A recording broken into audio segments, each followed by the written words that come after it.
Venice, city on the water. A place of beauty and romance that attracts millions of visitors every year. Just a few steps from the well-trodden tourist routes, there's a very different Venice, one populated by fascinating creatures.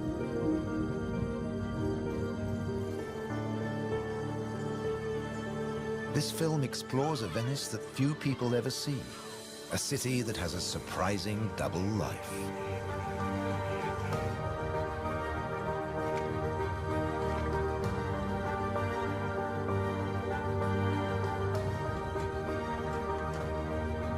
There are secret places and wild creatures in this watery world that most outsiders never discover. In the skies above, on the beaches, and in the canals are the true Venetians that live in every hidden corner of the city and the lagoon. Wild Venice is their home.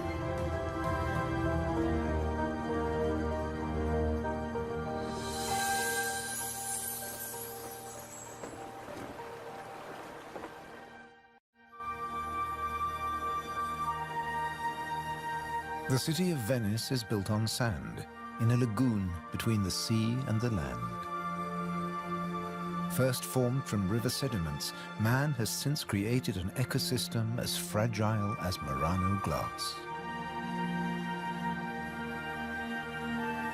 Covering 550 square kilometers, it's one of the largest wetlands in the Mediterranean. Flamingos arrived at these Venetian waters quite recently. They crisscross the Mediterranean from North Africa to France's Camargue, to Sardinia, Tuscany, and now Venice.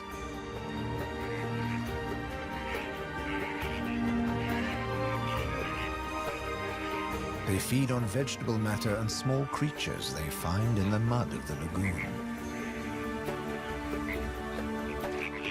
In the shadow of Venice, the lagoon is the northernmost flamingo habitat in Europe.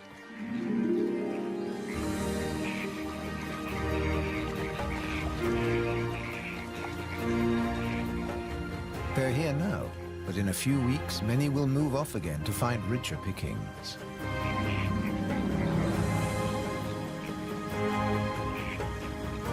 Their takeoff may look clumsy, but once in the air, their flight is balletic and elegant.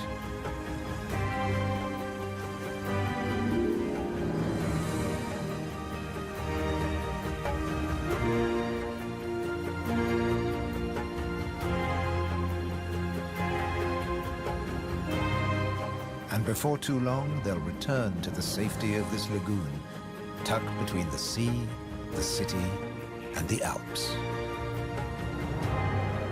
The distant peaks helped form the lagoon. The mountain streams washed their rocky sediment towards the sea to make this habitat.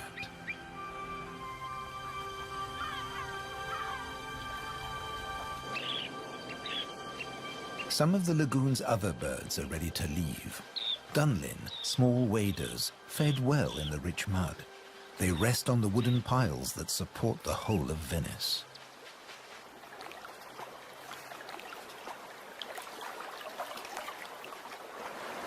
It's spring, time to head off to their northern breeding grounds.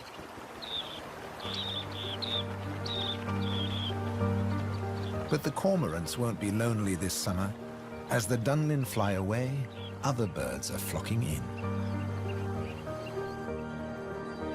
A bird's eye view reveals the full beauty of the lagoon. A labyrinth of uninhabited islands, intertwined canals, and swampy sandbanks.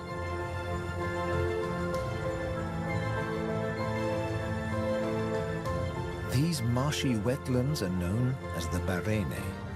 To survive here, plants need to like salt water and flooding. Natural arteries called gabi meander through the brackish gardens, keeping the lagoon alive. The same waters flow through the city. The curving streams between the islands became the magical canals of Venice.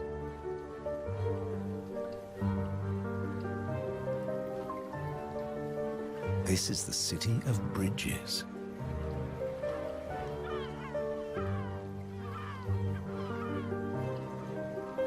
Visitors are mesmerized by the romance of the canals and the ancient architecture, and often miss the smaller, wilder sights around them.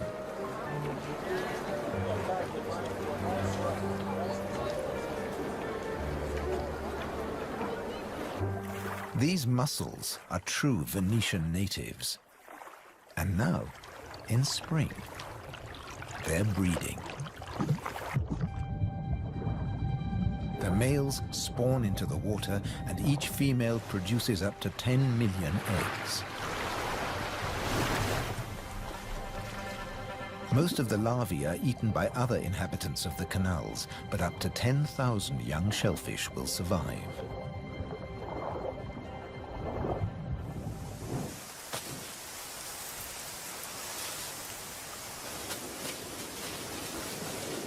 Just beyond the city, colonies of birds are breeding too. But a hazard of urban nesting is constant disturbance.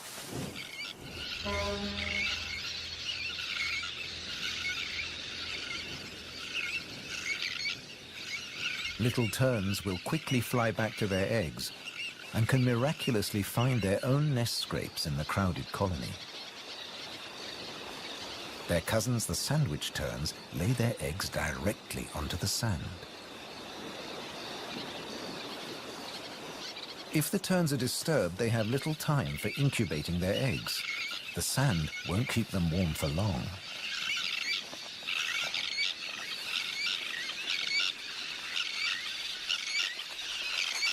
And left out in the open, they could be an easy target for predators.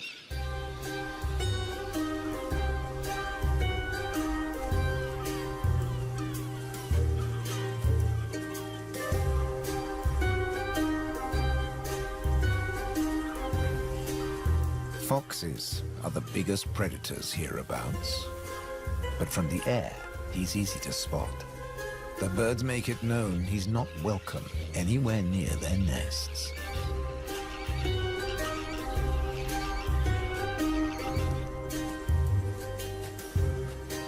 Foxes would rather not get their feet wet. Hunting in these swampy areas is a frustrating business.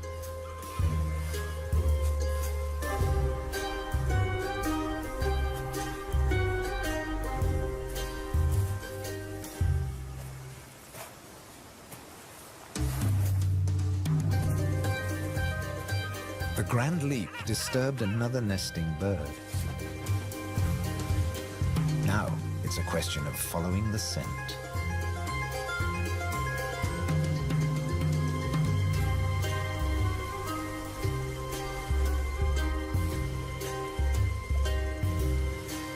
A welcome snack.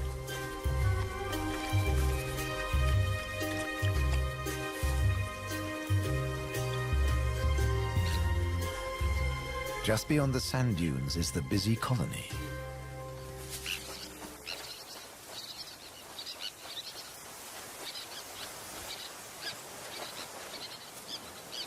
In this mixed neighborhood, a pied avocet is brooding next to the sandwich terns.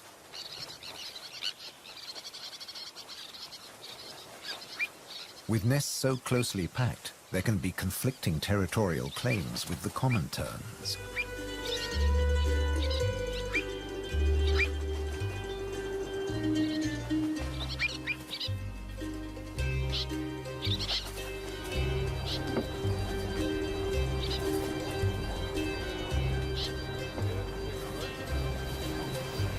But the avocet stands his ground.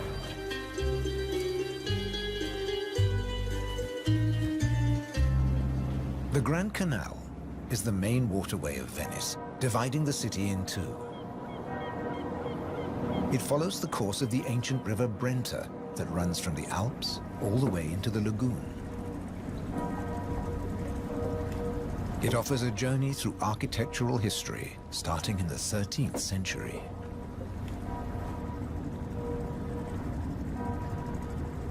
The banks of the Grand Canal have other surprises to offer, like Palazzo Malipiero's Rose Garden.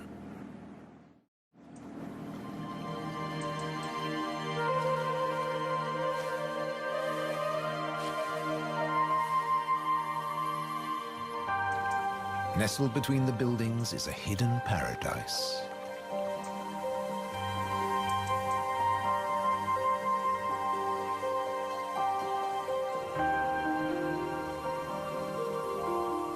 Now owned by a modern-day countess, it has been restored to its full glory, and no detail has been left to chance.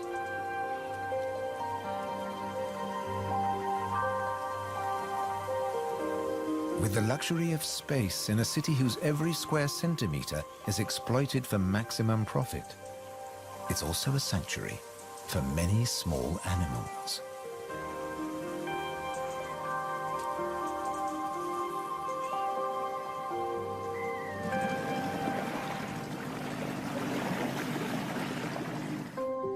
Every day, more than 50,000 tourists visit Venice. When the sun begins to set, the city's waterways empty. Venice belongs to the wild Venetians.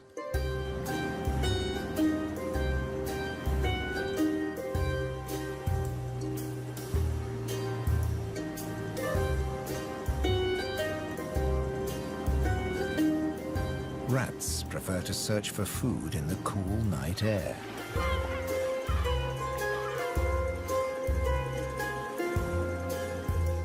But they're not alone.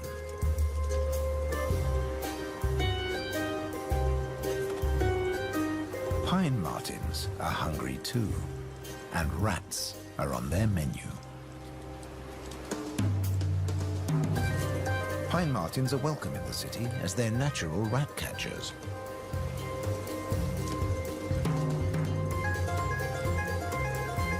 Agile with a keen sense of smell, they can find and follow any rat.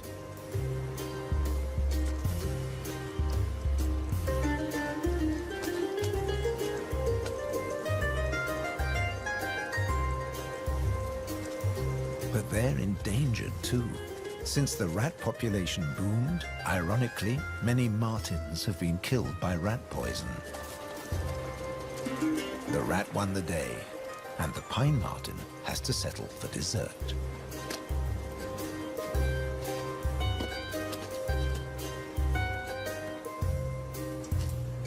Not such a sacrifice, as pine martens are omnivores. Both meat and veg are on their menu. And sometimes the vegetarian meal is an easier option.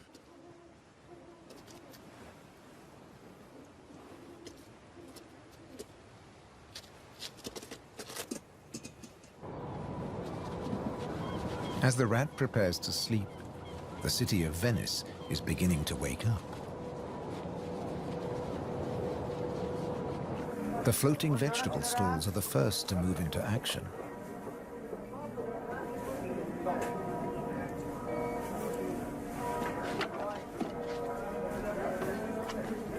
Soon these silent waterways will become busy highways again. In the 18th century, over 8,000 gondolas navigated the Venice canals. Now, there are only about 400 left. Life in Venice may be moving with the times. But one thing never changes. It dictates the daily rhythms of the city and the lagoon. Twice a day, the tide rises and falls as seawater washes in and out of the lagoon.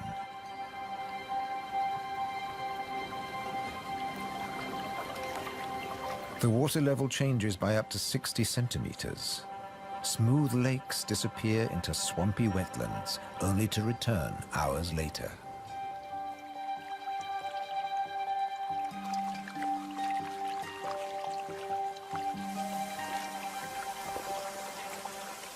Retreating water levels reveal a surprise. Strange islands that look like complicated water mazes. In fact, they're fisheries at the edge of the lagoon. known as the Valle da Pesca.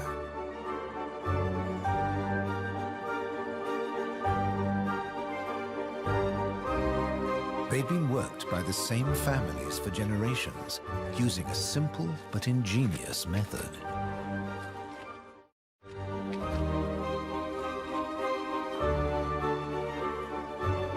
Nets are lowered into the locks that span the water channels.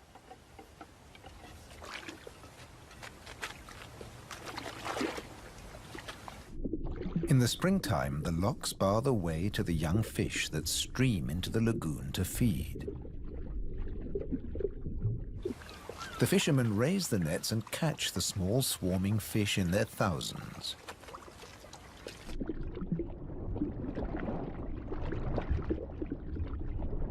It's easy to scoop them out, but these fish are not for eating.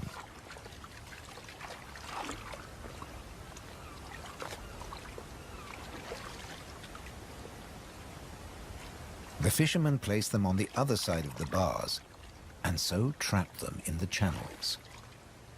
Here, the spring fish are held under perfect conditions until they grow big enough to harvest.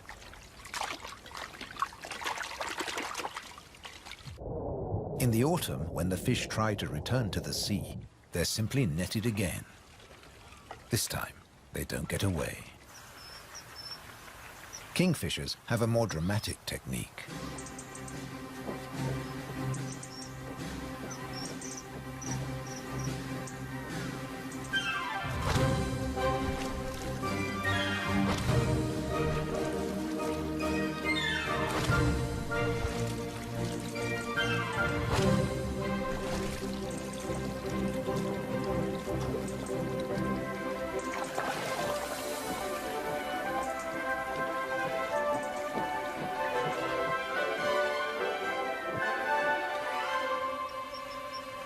They catch up to 20 fish a day, but need even more if they have nests with hungry growing chicks.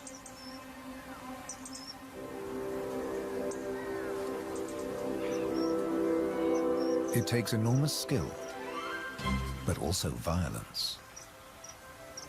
A sharp blow to the head stuns the fish. And when it stops wiggling, the kingfisher can turn it round without fear of it escaping. The scales and fins of the fish need to be in line.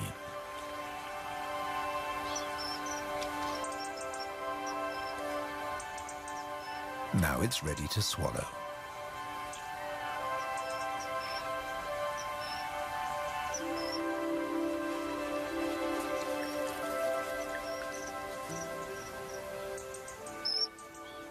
These shallow, brackish waters at the edge of the lagoon are perfect hunting grounds for a kingfisher.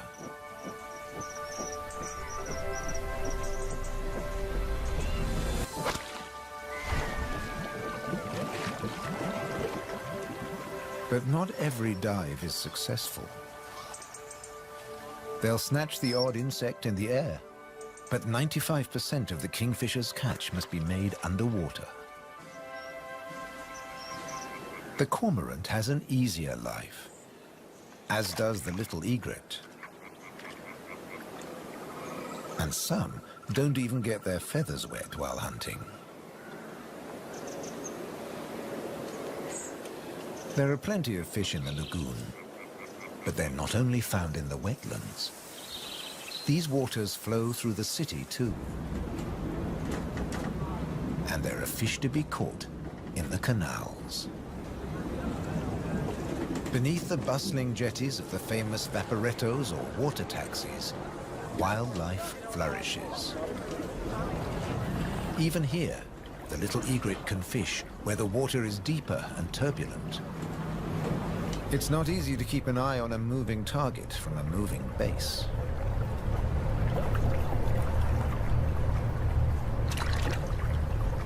But persistence and patience pay off.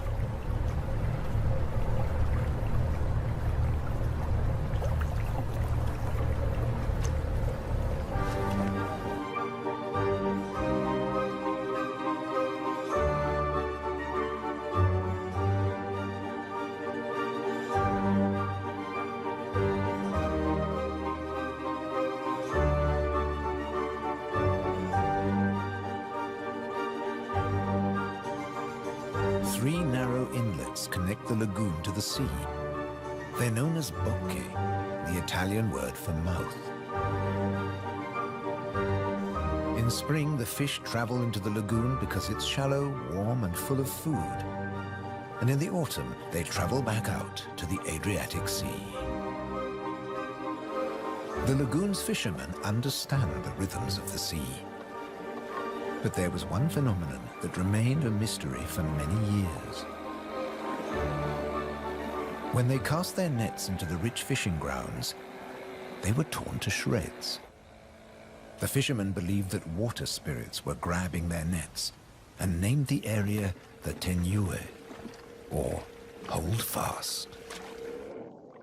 The Hold Fast was in fact a jagged reef, an unexpected and magical aquatic paradise. These unique natural rock formations are similar to coral reefs.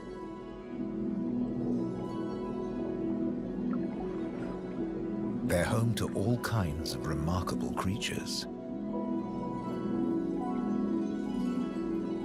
Serpent stars,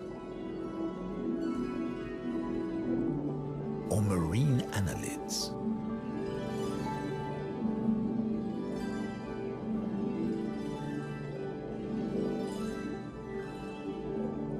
This precious area is now protected. Fishing is forbidden, diving strictly regulated.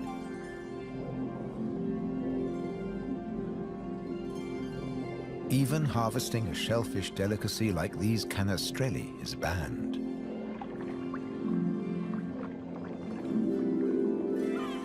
The city of Venice is lucky to have rich fishing grounds on its doorstep.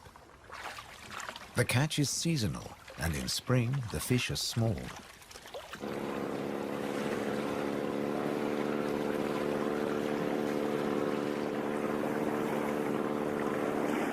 But the fishermen will go out, as long as they can find a buyer.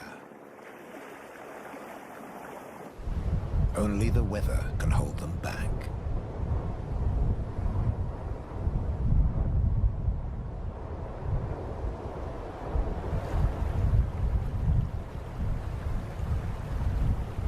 City and wetlands are both at the mercy of the elements. A storm is heading towards the lagoon. When rain-bearing clouds build up against the southern face of the Alps, and when warm southerly winds whip up the sea, water is driven into the lagoon, flooding the city and engulfing the swampland. This extreme high tide is known as aqua alta and can be disastrous for ground-nesting birds. Thankfully, it's rare in the springtime. It strikes more often in the autumn. Storms can vanish as fast as they arrive, and the limpid sunlight that Venice is so famous for bathes the city again. In early summer, Venice teems with tourists. The Bridge of Sighs is a popular attraction, but few visitors realize that real Venetian life is happening just a short distance away. In the Giardini, a spacious and peaceful city park, there are some surprising residents.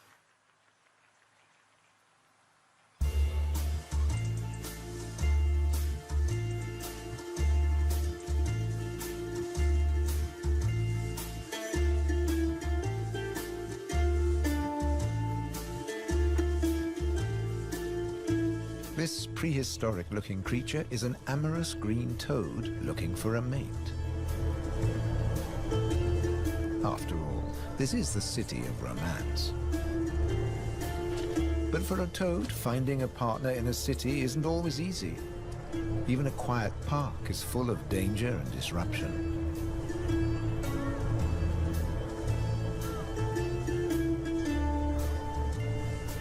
On the plus side, few of the park's visitors notice the presence of the toad, as it blends in so well with its surroundings.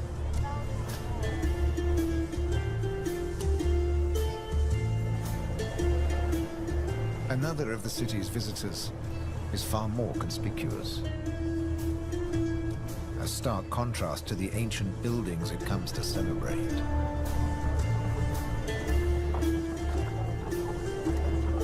and a danger to the fragile city. The toad at last finds a more secluded waterside spot. Soft light, gentle fountains, the perfect place to mate. Venice is full of secret places hidden away from the main tourist routes. A traditional gondola repair shop nestles between the city's Zattere and Dorsoduro districts.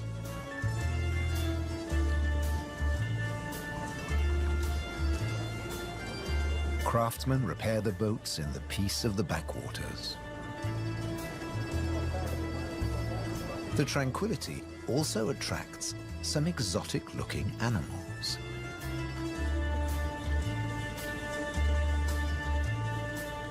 Geckos are not native to Venice, but they've settled in well here. During the day, they'll sun themselves on warm stone.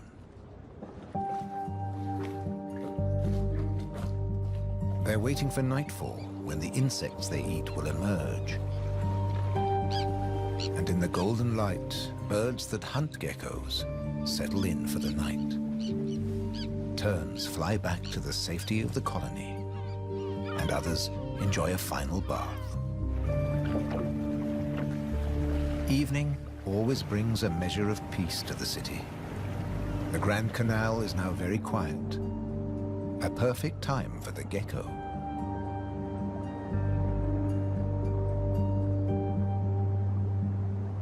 Geckos have evolved specially adapted feet that make them excellent climbers. Their toes are covered in millions of tiny branched flaps with incredible adhesive power, so they can grip and climb the smoothest surfaces, even glass. The city is empty now. The Grand Canal is deserted.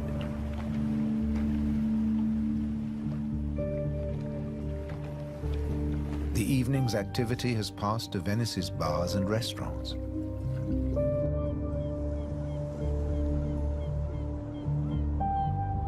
By the time the tourists are safely tucked up in their beds, the city is like a ghost town.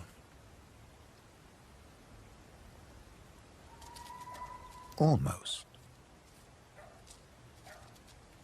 A rat has ventured out to make the most of any scraps left behind. He must take care not to become a meal himself.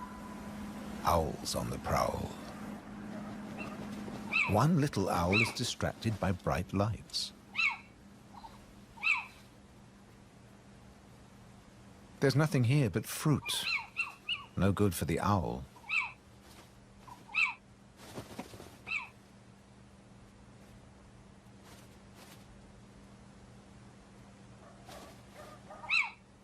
This house call hasn't paid off. Time to make a swift exit. The lucky rat will make it home tonight.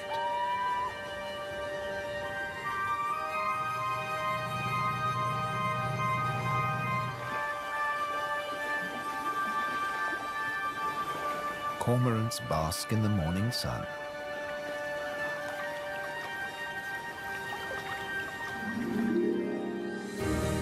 The terns start fishing early. The colony is now a hive of activity.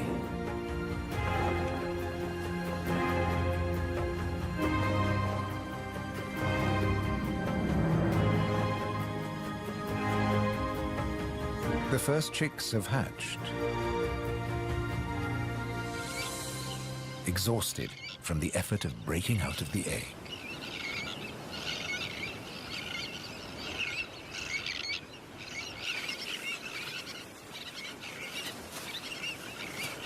Around them, the colony has turned into a busy Italian restaurant as the adults noisily deliver their food.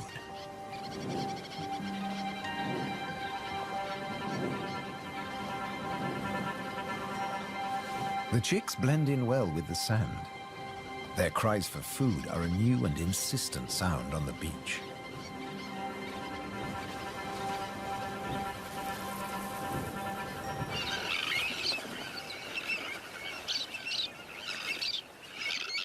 Their calls are echoed by the adults, who do nothing else but feed these demanding youngsters.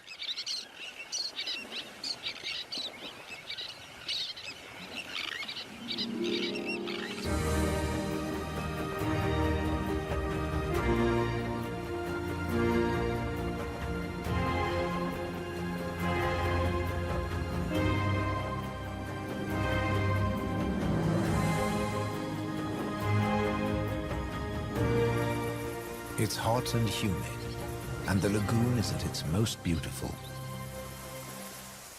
The hot summer months are the quietest for the fishermen. They take advantage of this time to mend their nets. They work and even sleep here, with spectacular views of the surrounding wildlife.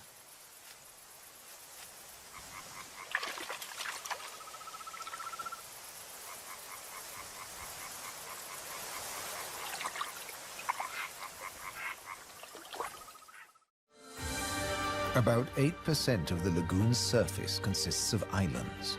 20,000 people once lived on Torcello. Now only the cathedral tower remains. Burano is known for its colorful buildings. San Francesco del Deserto is home to a Franciscan monastery. The island of Madonna del Monte is being swallowed by the lagoon, but the ruins of its monastery still stand proud.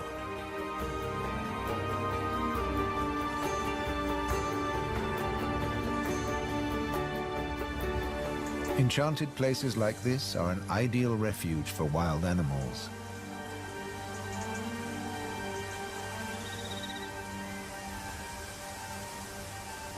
And the island's ancient monastery has some new inhabitants.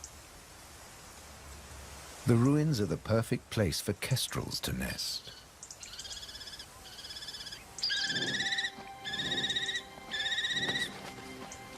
The hungry chicks are nearly as big as the adults and almost ready to fledge. Feeding this brood is a full-time job for both parents.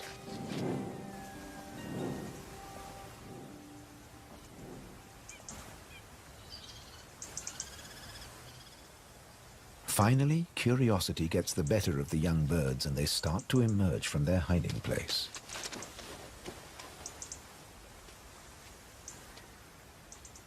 The first nervous explorer is soon followed by a sibling. They wait cautiously on a ledge, while one of the adults watches from afar.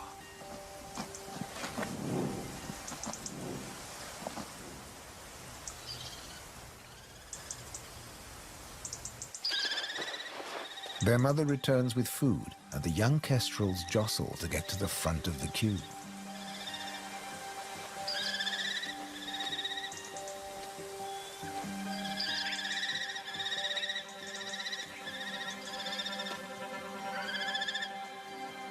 The keenest and the loudest chick is fed first.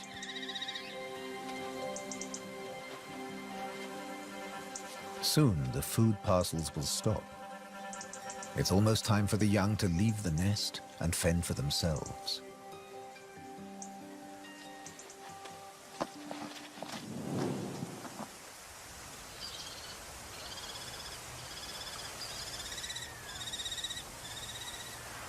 Not all of the lagoon is quite so peaceful.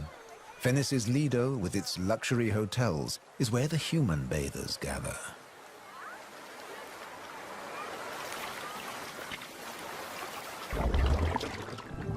But even here, you can find wild beauty and tranquility.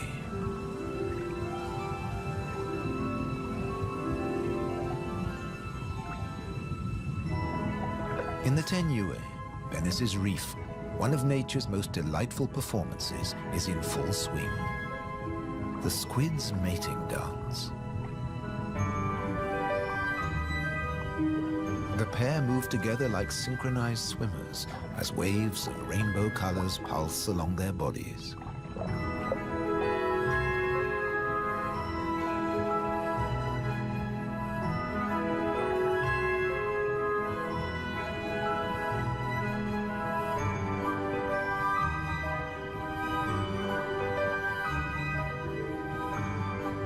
It's like an underwater version of the Venice Carnival,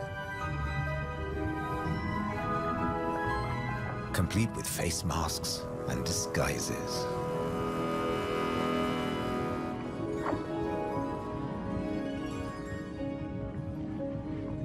Decorator crabs change their shape by attaching sponges and algae to their bodies.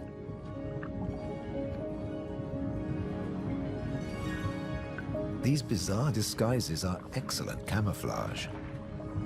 The crabs creep past their neighbors and predators like living rocks from the seabed.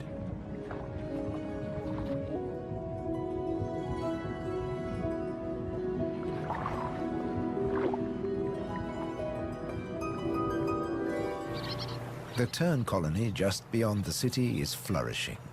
The chicks have fed well and are strong and healthy.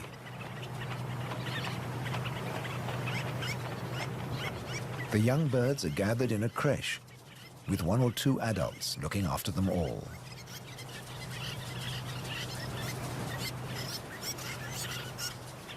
Today's lesson is elementary flight, but the teacher's demonstration is over in a flash.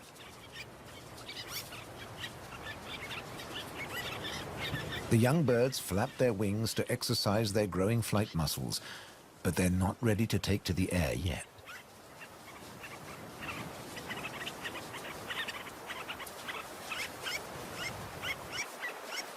Before long, they'll be flying as well as their parents. The young kestrels are also preparing for takeoff. They bravely take the plunge and launch themselves into the air.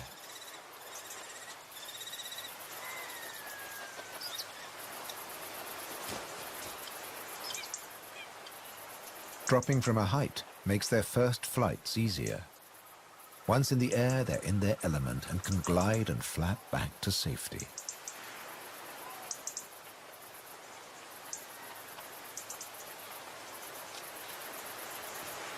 These first flights mark the end of their parental care. Now they have to find their own territory.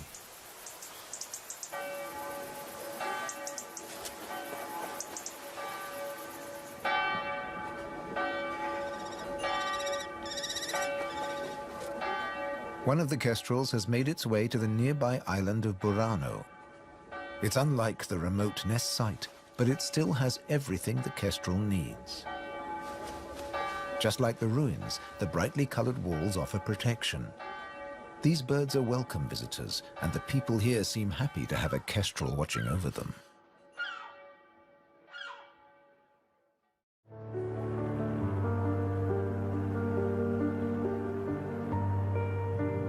Autumn has arrived, and the wetlands once again change color. A plant called glasswort is responsible for this blush of pink. It flourishes in the swampy salt marshes.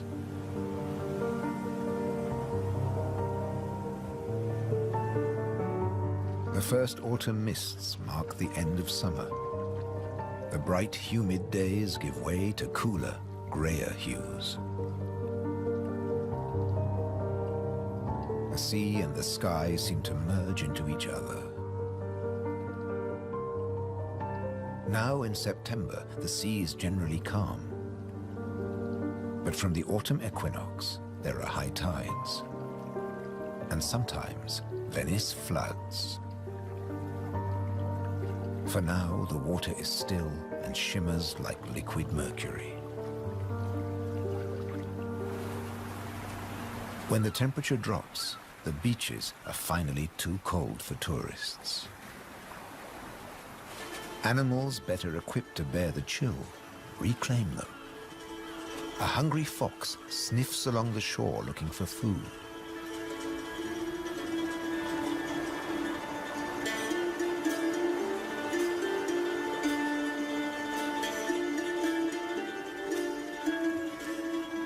The fox has an excellent sense of smell and can see well in the twilight. It has picked up a strange scent.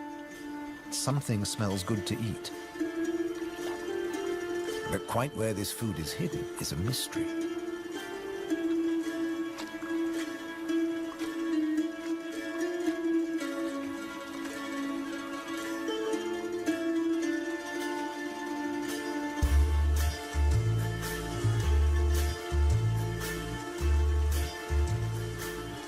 Crabs have been crossing the beach, leaving behind a number of trails, and the fox is very confused.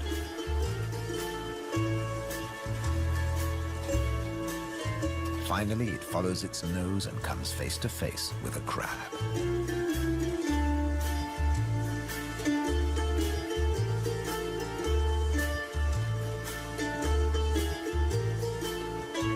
It's an unequal battle, but the crab has the advantage of armor and weapons.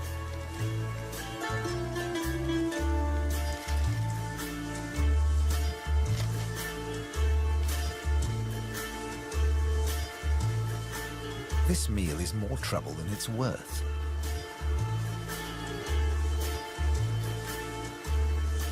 There must be easier pickings. The crab, dazed but victorious, moves off to a more secluded place.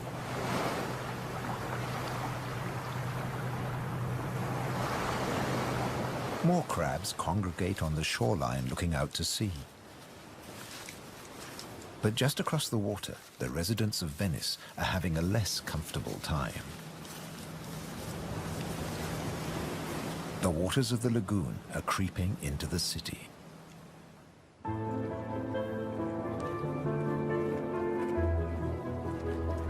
The autumn tides are getting higher, and water is seeping up through every available crack in the stones.